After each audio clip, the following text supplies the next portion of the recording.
নবী বলছেন, আল্লাহ আমার উম্মত যদি জাহান্নামে থাকে আমি কিন্তু জান্নাতে যাব না। আল্লাহ বলছেন আপনি না গেলে তো জান্নাত উদ্বোধনই হবে না। এবারে মামলা কি দাঁড়ালো? আল্লাহ পাক বলে যে আমি তাহকামুল হাকিমিন নিজেকে বলেছি, বিচার না করলেও তো জিনিসটা সুন্দর হয় না। অনবী একটা কাজ করেন, ওয়ালা সাউফা ইউতিকা রাব্বুকা ফাতারদাত, আমি কাউকে বলি নাই, আপনাকে না বলেছি। ওমা আরসালনাকা ইল্লা রাহমাতাল লিল আলামিন, কারো সম্পর্কে নাজিল করি নাই, আপনাকে দিয়েছি। ওয়ালাল আখিরাতু খায়রুল লাকা মিনাল উলা, কাউকে বলি নাই, আপনাকে বলেছি। আর আমি আল্লাহ ভালো করে জানি আপনি হচ্ছেন উম্মতের দরদী নবী। আপনি নিজের জন্য কাঁদেন নাই, সন্তানের জন্য কাঁদেন নাই, পরিবারের জন্য কাঁদেন নাই, নাতির জন্য কাঁদেন নাই, যত কেঁদেছেন জীবনে সবকিছু উম্মতের জন্য।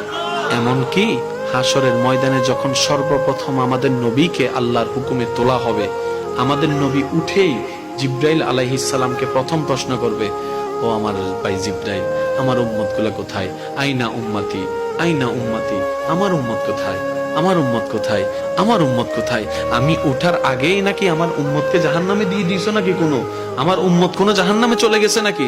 জিব্রাইল বলবে, ইয়া রাসূলুল্লাহ, প্রথমেই আপনাকে তোলা হয়েছে, এখন আর কাউকে তোলা হয় নাই, প্রথমেই আপনি উঠেছেন। আমার নবী বলবে, আমার উম্মত গুলা কোথায়? জিব্রাইল বলবে, ইয়া রাসূলুল্লাহ, এখনো তারা উঠে নাই, উঠবে একটু পরে। নবী দৌড়ে চলে যাবে আল্লাহর রহমতের দরবারের দিকে। সিজদায় যে পড়বে একটাই কথা থাকবে, রব্বি হাবলি উম্মতি, রব্বি হাবলি উম্মতি। একটু মনোযোগ চাইবো আমি আশিকদের, রব্বি হাবলি উম্মতি, ও আল্লাহ আমার উম্মত গুলাকে আমাকে দিয়ে দাও। তো উম্মতের লিস্টের ভিতরে তো আবু বকর সিদ্দিকের নামও আছে, উম্মতের লিস্টের ভিতরে তো ফারুকে আজমের নামও আছে, উম্মতের লিস্টের ভিতরে তো সাহাবায়ে কেরাম আজমাইনের নাম আছে, উম্মতের লিস্টের ভিতরে তো আহলে বাইতের নাম আছে, উম্মতের লিস্টের ভিতরে তো তাবি তবে তাবি আল্লাহর ওলিদের জান্নাতীদের নাম আছে। এবার আল্লাহ পাক বলবে, আপনি যে বললেন রব্বি হাবলি উম্মতি, উম্মতকে দেওয়ার জন্য আপনি কি আবু বকরের কথা বলছেন? নবী বলে যে না, আমার আবু বকরকে নিয়ে চিন্তা নাই, আমার ফারুককে নিয়ে চিন্তা নাই, আমার উসমানকে নিয়ে চিন্তা নাই, আমার আলীকে নিয়ে চিন্তা নাই। ও আল্লাহ, আমার উম্মতের ভিতরে যারা জাহান্নামের অধিবাসী হবে ওই উম্মতগুলোকে আমাকে দিয়ে দাও। আল্লাহ বিচারক হয়ে বিচারও করবেন, জাহান্নামীকে জাহান্নামে দিয়ে দিবেন।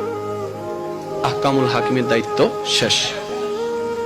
এবার নবীকে আল্লাহ সিজদায় যাওয়ার অনুমতি দিয়ে সুপারিশ করাবেন। নবীর সুপারিশ কবুল করতে করতে নবীর উম্মতকে, আল্লাহর বান্দাদেরকে জাহান্নামী থেকে জান্নাতি করে দিবেন। জগৎ জিজ্ঞেস করবে, মওলা জাহান্নামী আবার জান্নাতি হয় কেমনে? ফেল কখনো পাস হয় না, পাস কখনো ফেল হয় না, কথা বলেন না। দিন কখনো রাত হয় না, রাত কখনো দিন হয় না, জাহান্নামী কখনো জান্নাতি হয় না। আল্লাহ তুমি যে জাহান্নামে দিলা এটা সঠিক, আহকামুল হাকিমিন বিচারক হয়ে দিছিল। আল্লাহ জান্নাত পাইলো কেমনে? কই তোরা কি পড়ছ নাই সূরা ফাতিহা 3 নম্বর লাইন, মালিক ইয়াউমিদ্দিন, আমি মালিকও, আমি বিচারকও, আমি মালিকও। বিচারক হয়ে বিচার করেছি, যার যতটুকু প্রাপ্য তাকে সেটা দিয়েছি, বিচার শেষ। এবার মালিক হয়ে রহমানুর রহিম হয়ে দয়া করে জাহান্নামী থেকে জান্নাতি বানিয়ে দিয়েছি।